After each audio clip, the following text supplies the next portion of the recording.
Hello, welcome back to Vinyl Show and Tell. Thank you for tuning in. Hope you're all doing okay. So, just thought I'd do an update video. Several albums I've bought over a period of quite a few months actually that I haven't shown on the channel because they've all been online purchases. If you're a follower of the channel, I like to get out and about, but I haven't of late. I've got a few fairs and some trips in the pipeline, but in the meantime there has been some purchases from eBay and Discogs, so yeah, I've built up a little bit of a stash here, so why not? I thought I'd show them off. That's what I'm here to do. So yeah, without further ado, let's crack on with it. Right, okay, first up I've got this. So this is a album from 1972, self-titled, by a band called Backdoor. This is actually a private pressing. This is an original. It's first edition. Backdoor released this on a label called Blakey. It was a complete self-release, but it's a really good sound. It's very professionally recorded. Of great quality. The band actually, shortly after this, was signed up to Warner Brothers, where this debut album was reissued, and they had several others on Warner's throughout the 70s as well. So yeah, they did all right for themselves. They weren't sort of big, but they didn't do too bad. This is a really good record. Really good. It's all instrumental. It's jazz rock fusion. The thing that stands out about it is just bass guitar, drums, and woodwind, so a sax and flute player. So it's quite kind of sparse. But the musicianship on it is absolutely incredible. There's no lengthy pieces. Everything they do is relatively short. It's only about half an hour long, this record, but as you can see there, it's quite a few tracks on it. But the musicianship and the bass playing in particular is it's absolutely amazing. It's off the scale good. The bass player himself, what's his name? Colin Hodgkinson. Always have to check that. Is completely unique. He kind of plays. It's not in kind of like what you call a slap style, but it is complete lead bass. But he kind of strums it as well. It's a really interesting, great and unique effect. So if you like your jazz rock fusion from the early 70s, this is absolutely essential. It's not too difficult. It's a little bit pricey, this original, but as I say, this debut has been issued on Warner Brothers, and that is a lot cheaper. And I've checked on Discogs, and it's the same matrix number, so I think they use the same stampers. So if you want to check it out on the cheap, the Warner Brothers edition will sound absolutely fine. I actually bought this off eBay. I bought a copy before this was advertised as near mint, and it turned up and it had several scratches on it, and they sounded as well. So I ended up sending it back. I don't know how they can sort of class it as near mint and play tested if it's scratched. So I sent it back, and then I found this one slightly cheaper, advertised as VG Plus, and lo and behold, it's near mint. The record is absolutely near mint. I wish I could say the same for the cover. It's quite stained at the back here, as you can see. It's just one of those things. This was actually sold in gigs. And I'll imagine you might have a load of Watney's Red Barrel and Double Diamond spilt over that. The gig it was purchased at, I don't know. It's a bit of a shame, but not to worry. But the record itself is absolutely pristine and sounds just as good. So yeah, a very good purchase. Right, next up we have, I'm going to show these as a pair because this is by the same band. I'm really pleased to get this. So in my head, I always thought these were pronounced Zao, but I think they're pronounced Zal. This album is called, whatever it means, Z equals 7L. That's what it's called. And I've also got a later album called Kaana by the same band, Zal. Okay, so I bought these from Discogs, same seller, based in France. You don't really see these here in the UK. most of these for sale were based in France. That's just the way it is. But they were priced really, really cheap, and with the combined postage and even with the added dreaded post-Brexit taxes that they add on now, it was still a very, very good deal. And I'm sure altogether much cheaper than I would have found them here in the UK if you were to find them at all. So yeah, a great buy. This one is on Vertigo, not the Swell label. I think if it was on Swell Vertigo, you could add a 0 to the end of the value of this one. You know what it's weird, isn't it? Weird the way it works with Swell Vertigo. As soon as you go onto the Spaceship label, the interest just drops off, doesn't it? Yeah, there's loads of good things on Spaceship, but anyway, that's a whole different thing. I have played this one. It features members from the early lineup of Magma. And it's not, if you know Magma, it's not dissimilar. It's kind of like a very real out there kind of jazz rock fusion, experimental. It's got female kind of operatic scat vocals, which are a little bit of an acquired taste, but it does complement the music very, very well. But again, music like Backdoor, although very different to Backdoor, the musicianship is completely off the scale. It is really, really good. It's an interesting listen, might be a bit challenging for some, but, it's very, very good indeed. This one, Kaana, I haven't got around to playing this one yet, so obviously I will do. But, yeah, beautiful copy. And this one actually came out on RCA Victor. I only had one on Vertigo, and later albums on RCA. There was one in the middle on a different label, which name I can't remember. So yeah, I'm so pleased to get them, and yeah, they really are. This one here, couple of marks on it, but they're surface marks. It sounds brilliant, and the other one was advertised as near mint, and it just is. It's absolutely pristine. So good stuff indeed. Okay, the Charlatans, Some Friendly. I've had my eye on this for quite some time. So for many years, I kind of believed the Charlatans were a complete one-hit wonder. In my head, they were a one-hit wonder. The only one I know, a song, good song, great, it is great. I remember it from my childhood. It was released in 89 or 90. And it's one of those ones, it's played to death, isn't it, really? Still to this day, I think it's always been played to death. But it is a good one. And I'm quite surprised it didn't appear on this album. It's a non-album single. But yeah, I've wanted to check some Charlatans out for some time.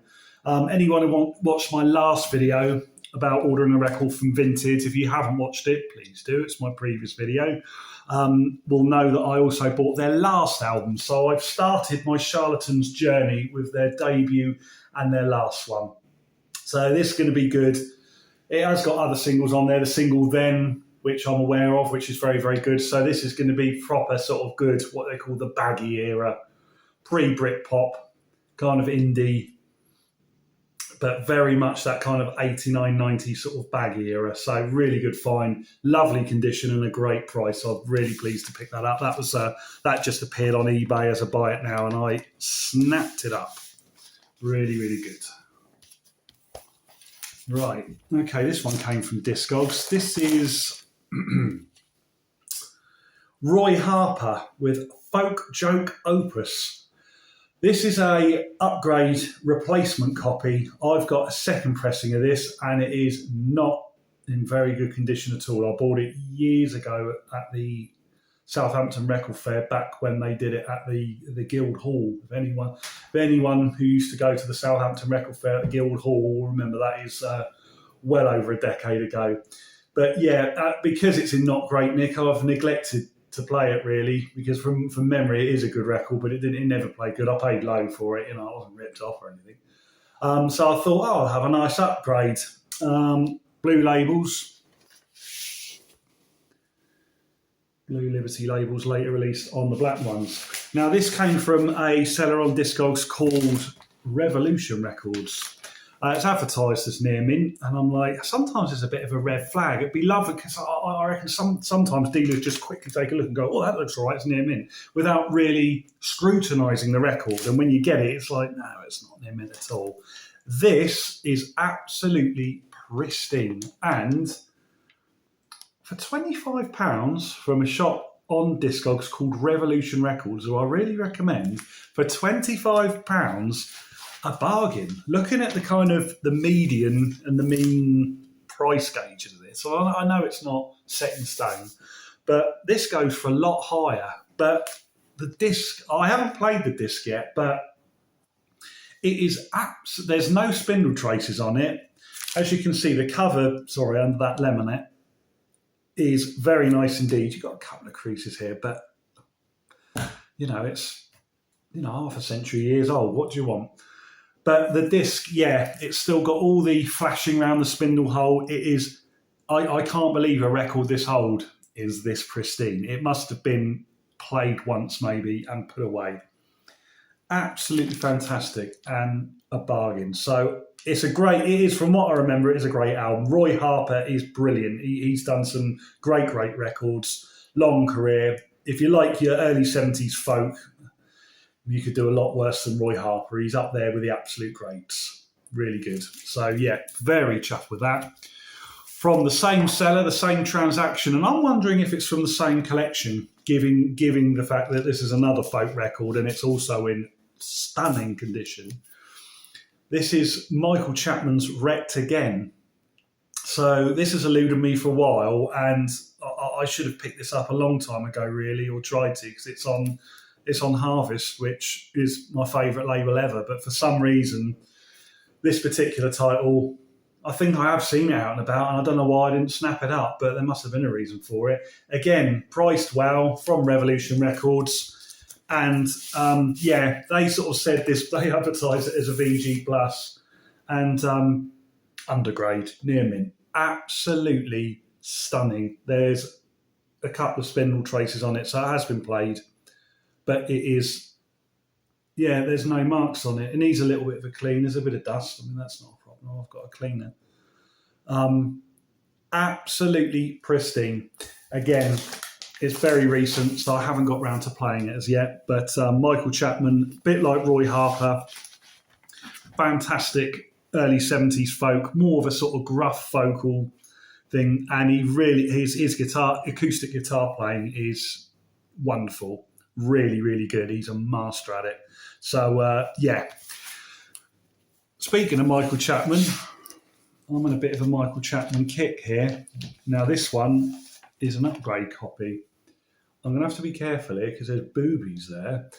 Now, I know most of my demographic are male, 98% male, my audience is, so they're not going to be offended, but I don't want the YouTube police knocking on my door. This is Window by Michael Chapman. I bought this one. Now, I had a decent copy of this. It's a really, really nice disc, but the sleeve is absolutely shot to bits. I paid really low for it. It's actually torn. So I actually bought this for a cover upgrade. Again, off Discogs, very, very cheap. It was advertised as a little tear on the cover. I can live with that. And it was advertised as VG, but he described it as... the description made it sound better, and I think it is sort of better than VG, really. We've got a few issues there, but there's nothing major. And now the disc itself has got a few marks on it, but as I say, the disc that it's kind of sort of replacing is better. So I might do, it's all the same issue, so I might do a little bit of swappery there, but it's on Harvest. This one I am more familiar with. Classic Michael Chapman, great early 70s folk. What more can I say? Speaking of Michael Chapman, I've got another one. 3 in a row. And this is the last one of the video now. Another upgrade copy. This is Rainmaker. Okay. Now, I say upgrade copy. My UK very early pressing was really bad. It was very crackly. It was quite distorted, actually. Again, paid very cheap years ago. I wasn't fussy years ago. If something was cheap and was quite knackered, I'd just pick it up. But now I am getting a bit more fussy, a little bit more discerning, shall we say. Now, this is all, it was described as very, very nice. It's not bad. There are a few marks on it, and it has been played quite a lot, but it still plays okay. I think I was just expecting a little bit more than what it was. It certainly wasn't bad enough to be kicking off and sending back, and that I have a couple of other purchases that I would have loved to have shown on this video that I bought off Discogs and literally went back the next day. I didn't even play them all the way through. I was like, you've totally overgraded this and got my money back on both. But that's, again, another story. But this one's okay. I think it's still right for another upgrade if I find a better one. What's great about this, if you look, and this is for the ultra nerdies in you, this is an absolute bona fide first press, because if you can see that, I'm trying to get this down camera to focus, but I don't think it's going to. It's got the sold in the UK EMI text, which was withdrawn within a few months after its release. So the very early Harvest releases had that text, you see just above where it says Michael Chapman. So being the collector in me is quite pleased with that, because that is an absolute bona fide first press, albeit not a perfect one, but a better one, an acceptable one. And this album is brilliant. The acoustic guitar playing on this is crazy. It is. Honestly, I'm surprised there's any fretboard left the way he strums this guitar. It is incredible. Really recommended. It can be a little bit on the pricey side. You can get later Harvest pressings from like the early 70s, which do go for a lot less. So keep a lookout for Michael Chapman. Any of his discography is very good. Right, that is all from me. That's your lot. Thank you, as always, for tuning in, as I said before. I'll be back. I'm hoping my next video, all going well, fingers crossed, all going well, maybe a visit to a record fair. It's just if the record fair goes ahead. But if not, there will be some definite new shopping trips coming along in the next few months. So if you haven't already, give me a little subscribe so you don't miss out on anything. And take care, and I'll see you all again soon.